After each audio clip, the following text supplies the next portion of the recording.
Ako po ay nagagalak na ako po ay naririto sa harapan ninyo. Dala-dala ang pangalan ng ating Panginoong Jesus. Amen? So, sa gabi na to, alam nyo kanina pa lang, sabi ko, grabe yung sambahan natin, yung pagpuri natin, pag-awit natin sa Panginoon. And timely po yung, nung na-assign po ako na, na magbigay ng encouragement sa bawat isa and also a reminder of our standing as a Christian, ating journey bilang Kristiyano. So, tamang-tama po ito yung pag-aaralan natin sa gabi na to. And kanina, ang sarap pagka magkakasama ang mga mananampalataya na nagpupuri sa Diyos, ang sarap ng pakiramdam. Amen? Kasi nararamdaman natin yung yes, sabi nga, nakakaranas tayo ng mga pagsubok. Pero pag magkakasama tayo, andyan ang pagsubok, pero magaan natin itong alam natin na sa tamang panahon ito ay malulutas. Ngayon, ang tunay na labanan ay paglabas natin sa 4 na sulok ng kwarto na to. Paano natin lalakaran itong journey na kung gaano tayo kasaya dito, ito po ba ay madadala natin paglabas natin? Kaya po sa gabi na to, ang ating pag-aaralan, sana po ay tama ang clicker ko. Right, left? Right. Ayan. Ano nga po ba ang tunay na pagsamba? Ang pag-aawitan natin sa gabi na to ay ilang porsyento lamang po sa tinatawag natin na tunay na pagsamba. Katiting lang po ito sa atin. Ano nga po ba ang tunay na pagsamba? Kinuha ko po ang ating pag-aaralan sa Juan 4, 23 at 24. Babasahin ko po muna sa Ingles. Yan. Sabi rito, "Yet, a time is coming and has now come when true worshippers will worship the Father in spirit and in truth. For they are the kind of worshippers the Father seeks. God is spirit, and His worshippers must worship in spirit and in truth." Kinuha ko rin po ang Tagalog. Yan. Tandaan mo, darating ang panahon at narito na nga na ang mga tunay na sumasamba ay sasamba sa Ama, sa Espiritu at katotohanan. Ganito ang uri ng mga sumasamba na hinahanap ng Ama. Ang Diyos ay Espiritu, kaya ang sumasamba sa Kanya ay dapat sumamba sa pamamagitan ng Espiritu at katotohanan. Tayo po yumuko sandali at tayo manalangin. Amang makapangyarihan sa lahat, narito ang bawat isa. Pinubuksan po namin ang aming mga puso, O Diyos. Padala niyo po ang iyong banal na Espiritu Santo upang magturo sa amin sa gabi na to, Panginoon. And help us to be aware of how to become a true worshipers. Lord, thank you for this opportunity. Thank you, Lord, for this time that we can freely hear your voice, hear your message, hear your instructions, hear your reminders. Lord, maraming salamat po sa gabi na to. At amin pong pinagkakatiwala ang natitirang oras. Kumilos ka at mangusap. Ito po ang aming nagkakaisang panalangin sa pangalan ng iyong anak na si Jesus. And everybody say, Amen. Ayan.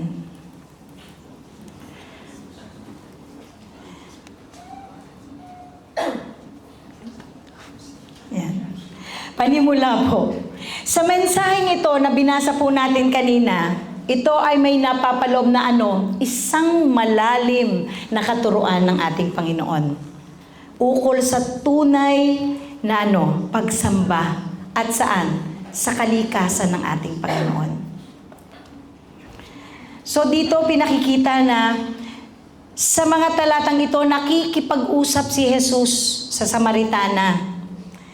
Sa may balon, dito ipinahahayag niya ang tunay na esensya o tinatawag natin na pinakabuod o yung pinaka-importante na laman na sinasabi niya doon sa oras ng kanilang pag-uusap na tumatagos po o lumalagpas saan. Kasi 'di ba, yung kung mababasa niyo po yung sa John 4, dito po ay nag-uusap yung Samaritana at ang ating Panginoong Hesukristo na ang aming Ama ay dito sumasamba sa bundok at kayong mga Hudyo ay sa templo ni ano, 'di ba?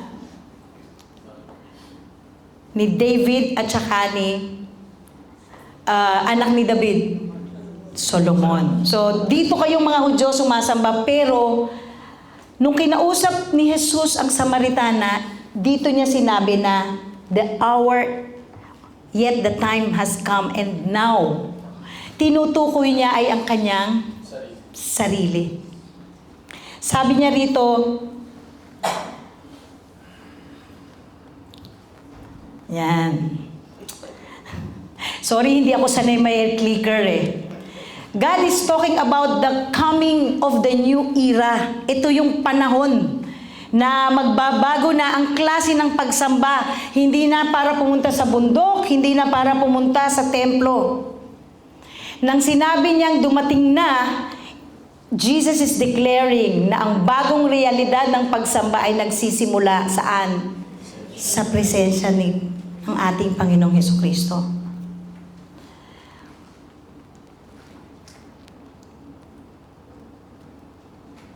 Sabi dito, nagsisimulang ideklara ni Jesus na dumating na ang oras at ito'y naririto na kung saan ang mga tunay na mananamba ay sasamba sa Ama. Dito sa aklat na ito, ang sinabi niya doon, ang panahon na iyon ay tumutukoy ng kanyang pagkamatay at muling pagkabuhay. Kasi yun yung time na malapit na siyang ipako sa krus. Sinasabi niya na, eto na ako sa harapan mo. Tapos idinedeklara nga dito ni Jesus ang tunay na pagsamba. Ito'y di na kinakailangang hintayin pang gawin ng mga ritual ng templo bago sumamba. Ito'y nagsisimula kung nasaan si Jesus. Ang katanungan, si Kristo po ba ay nasa puso lang natin pag nasa loob ng sambahan? O paglabas natin ay dala-dala natin siya? Ang talatang ito ay nagpapahayag ng pagbabago ng pangunawa sa nakagawiang pamamaraan ng pagsamba. Pinakikita dito sa atin ni Jesus na dito ang bagong panahon. Ito ang bagong panahon na kung saan ang tunay na pagsamba ay tiyak na makikilala sa mga natatanging katangian. At hindi ito malilimitahan ng ating sambahan. At hindi ito mababase sa mga panlabas na ritual. Nung sinabi dun sa verse na worship in spirit and in truth, pagsamba sa espiritu at katotohanan, ipinapahayag nito ang pangkalooban, disposition, and the sinseridad ng pusong sumasamba, imbis na nakatutok lamang sa mga panlabas na anyo. Diba sabi, God is seeking for true worshipers. And God is speaking and looking into our hearts. Ito'y nag-uugat sa tunay at malalim na ugnayan natin sa ating Panginoon. Masarap pag magkakasama ang kapwa natin Kristiyano. Pero ang patuloy po bang pagsamba na to ay madadala natin sa ating tahanan, sa ating trabaho, sa mga taong nakakasalamuhan natin? And God is seeking for true worshipers.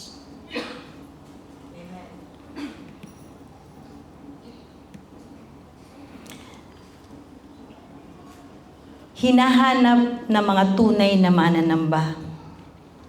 God and the Father seeks true worshipers. Pinapahayag po dito ng ating Panginoong Jesus na ang Ama ay aktibong sumasaliksik. Ang sabi doon, God is seeking. Ibig sabihin, it's a present continuous, patuloy po siyang naghahanap ng mga mananamba na magsasamba sa ating Panginoon sa katotohanan, sa espiritu at katotohanan. Patuloy po yan, hindi po yan tumitigil. Kaya nga po pag tayo'y nag-gather sa isang pagtitipon, like Sunday, midweek, o anumang gathering, the Lord is continuously seeking sa mga, kasi pwede pong narito tayo, pero yung puso natin at ang isip natin ay namamasyal. Minsan nga po, patawarin tayo ng Diyos, laman ng isip natin habang kumakanta, ano kaya ulamin ko mamaya? Saan kaya ako pupunta after this? But God is looking into our hearts. Nakikita ko ba si Kristo? Nakikita ko ba? And that is very important. Ito ang talata na hindi po siya birong talata. Isang talata na nagre-remind that we must be serious when we say that we will worship our God with all our hearts, strength, and soul. Sabi rito, ninais ng Diyos ang mga sumasamba na dumulog sa Kanya ng may, anong sabi? Tapat, mapagkumbaba, at may hangarin na makilala pa siya ng higit o mas malalim pa. Gusto ko yung English nito, pero mamaya ilalagay ko yung Tagalog. Sabi rito, our worship will never rise higher than our knowledge of God. Kung pag sinabi pong knowledge of God, paano po ba natin makikilala ang ating Panginoon? Sa pamamagitan ng pagbabasa ng Kanyang aklat. Our worship will never go higher than what we know who God is. Kung hindi po natin sasaliksikin ang bawat pahina ng salita ng Diyos, then our worship will be according to what we know who God is. Sa ating pamamaraan lamang. Sabi sa Tagalog, ang ating pagsamba ay hindi kailanman hihigit pa sa kung ano ang pagkakaunawa natin sa Diyos. Kung hindi natin patuloy na sasaliksikin ang salita niya at hindi natin makikilala kung sino tong Panginoon na ating sinasamba, then limitado ang knowledge natin who God is in our lives. Amen?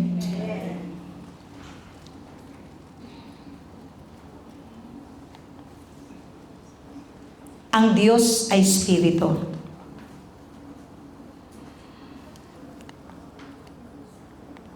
Balikan lang natin.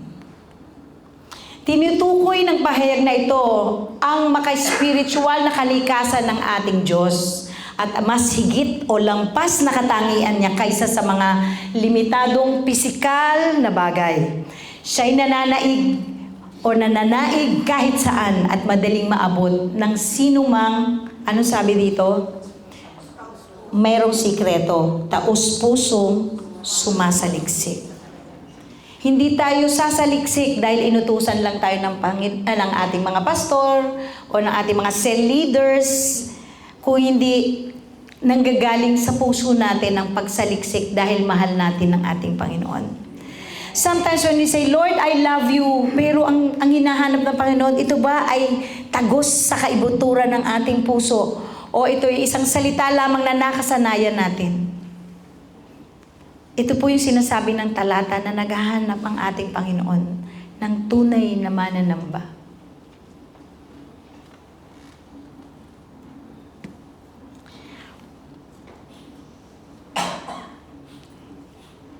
Yan. Sa English po niyan is broader theological context. Tinagalog ko lang po, malawak na teolohikang konteksto. Yan. Lalim, no? Mas nahirapan nga ako nung sabi ko, Daddy, pakitagalog mo nga to. Pinapaalala nito sa atin, ang tunay na pagsamba ay hindi tumutukoy po sa panlabas. na ritual o tradisyon o tinakdang lugar o kaya araw o ito sa halip ito ang katangian nito'y malalim, personal at walang pag-iimbot. It's a pure kind of worship na ugnayan natin sa ating Panginoon.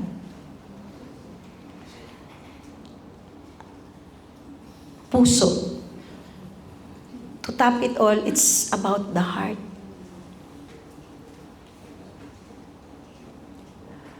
When God seeks and looking sa bawat isa sa atin, ano ang nakikita na ating Panginoon sa puso natin? Sino ang nakikita ng Panginoon sa puso ng bawat isang naririto? Si Kristo ba? Kung ano ang madalas na laman ng isip mo, yun ang nakalagay sa puso mo.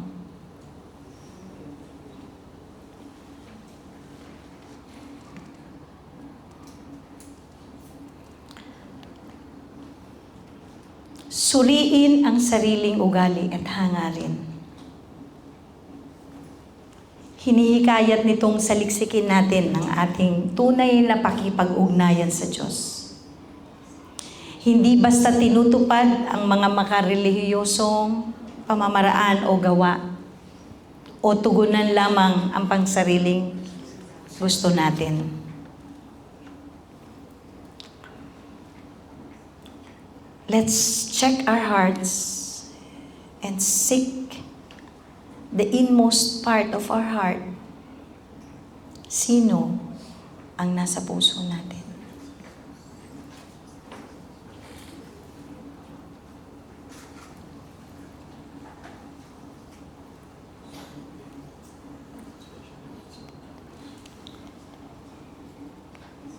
Sabi rito, kahit saan at kahit kailan. Kaya hindi po nakukulong ang tunay na pagsamba sa ating Panginoon sa lugar lang na to. Maaari nating sambahin ang Diyos sa anumang lugar at anumang oras. Hindi dapat tayo nakukulong sa pagsamba sa apat na sulok o sa pader na to. Amen?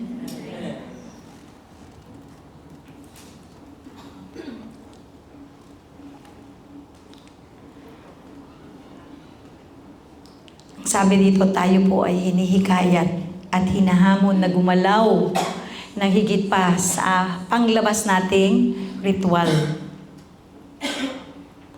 Upang bungkalin, malalim, upang bungkalin panang malalim ang ating ugnayan. It's all about relationship. Our relationship with our Father.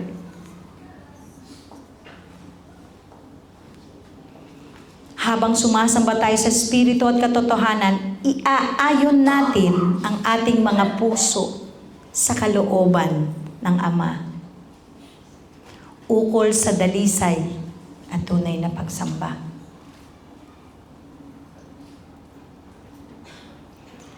May 5 bagay po akong isinulat dito ukol sa pagsamba.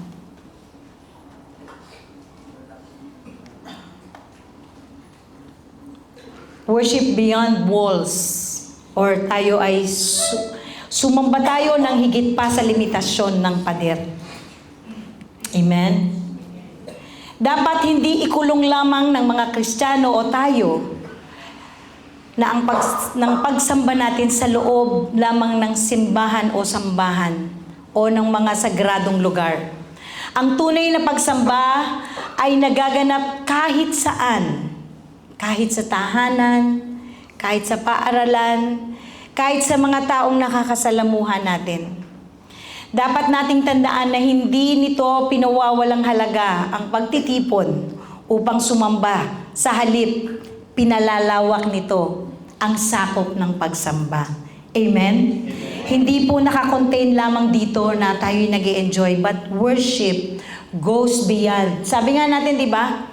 The reason why we are created is because we are created to worship our God. So pag sinabi mong worship our God, hindi lang po ito para dito. Ibig sabihin, ang buhay natin, our lifestyle, how we mingle with other people, how we deal with our business is a worship to our God. The second one, nais ng Diyos ay kusang loob na pagsamba.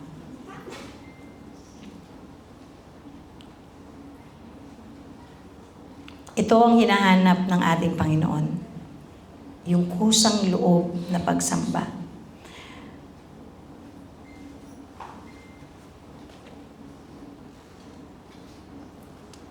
Dahil naghahanap ang Diyos ng mga tunay na mananamba, maaari po tayong lumapit sa Kanya ng may kumpiyansa, with confidence.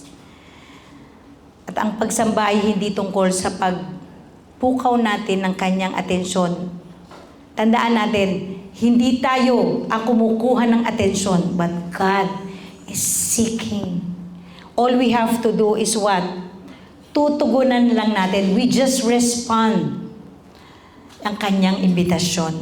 Andyan lagi ang ating Panginoon. He is looking for true worshipers. At ang gagawin lang po natin is we respond to that call.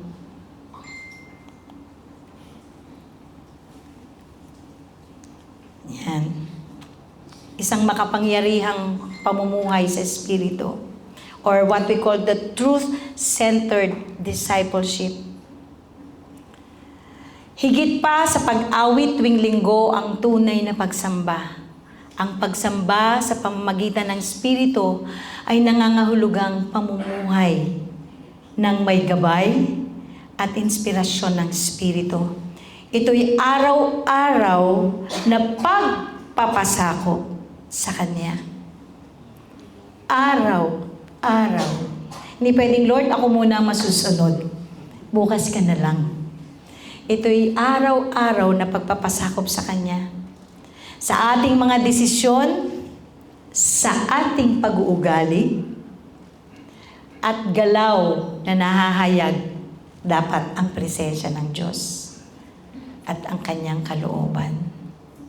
Ito ang tunay na pagsamba. Pang-apat, base sa katotohanan, hindi sa nararamdaman. When we say the truth is the Word of God. Kaya nga po, kailangan po nating saliksikin ang salita ng Diyos. Lahat po ba tayo ay may Biblia? Matanong ko lang po. Yan. Amen. Pwede pong makita. Praise God. Yan. So, yan po ang ating sandata. At makapangyarihan po yan. Diyan po tayo kukuha kung paano tayo mabubuhay. At diyan po natin makikilala kung sino ang ating Diyos na sinasamba. Kasi kung hindi po natin siya sasaliksikin, alam lang natin ang Diyos na kung anong sinasabi lang ng ating care group leader, kung ano yung tinuturo ng ating pastor. But a personal encounter with God, it's between you and your devotion and your quiet time with the Lord. Amen? Panglima, higit pa sa nakagawian. Iniimbitahan tayo ni Jesus na umakyat sa mas mataas na antas ng pagsamba na higit pa sa ating nakagawian. Kailangan tayong manangan lagi sa ating Panginoon.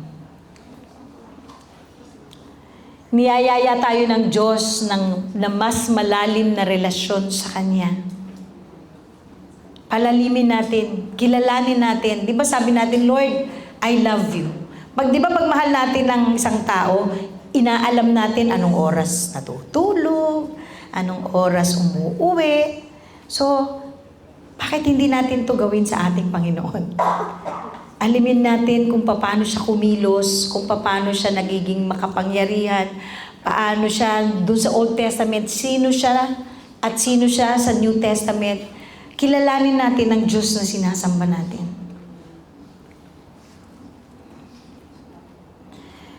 Sa panghuli, yan, humingi po ako ng tulong dahil alam niyo naman ang asawa ko, mahilig sa acronym. So, Kudod, basahin mo naman itong aking ituturo. Tapos, summarize mo naman. O, di ba? Siyempre, siya rin po ang gumawa ng aking PowerPoint. Hindi ko po gift yan. So, sabi ko, Daddy, summarize mo naman. Sabi niya, masyadong mahaba pag sinabing sumamba. So, ang sabi niya, ilagay na lang natin, samba. Sabi, sumamba ng higit pa sa limitasyon ng iyong oras at lugar. A, ang nais ng Diyos ay tunay na pagsamba na nagmumula saan? Sa puso. Puso. Madali pong umawit Madaling umawit. Sa isang parte ng pagsamba natin, madali pong umawit. But God is looking at your heart. Ang labi ba na to na nagsumasamba sa Diyos ay kasama po ba ang puso natin at ang ating isip at ang buong katauhan natin? O isang ritual lang? Nagiging ritual yan kapag ka nakahiwalay ang puso, nakahiwalay ang isip. Makapangyarihang buhay na kaaya-aya dahil sa Espiritu. Base dapat ito sa katotohanan, and that is the Word of God. Uulit-ulitin ko po, salita ng Diyos. Hindi lamang sa emosyon at pagsamba. Ang pagsamba. And last, ang taas ng pagsamba ay itaas ng higit pa sa ating nakagawiang panlabas na ritual. Yet, a time is coming and has now come when the true worshipers will worship the Father in spirit and in truth. For they are the kind of worshipers the Father seeks. God is spirit, and His worshipers must worship in the spirit and in truth. Nawa po sa ating pinagnilay-nilayan sa gabi na to, nawa po ay manatili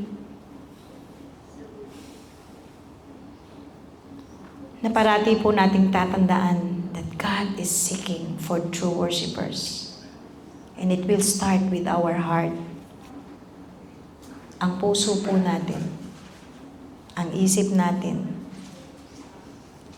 that God will find us as true worshipers who will worship Him in spirit and in truth. God bless you all.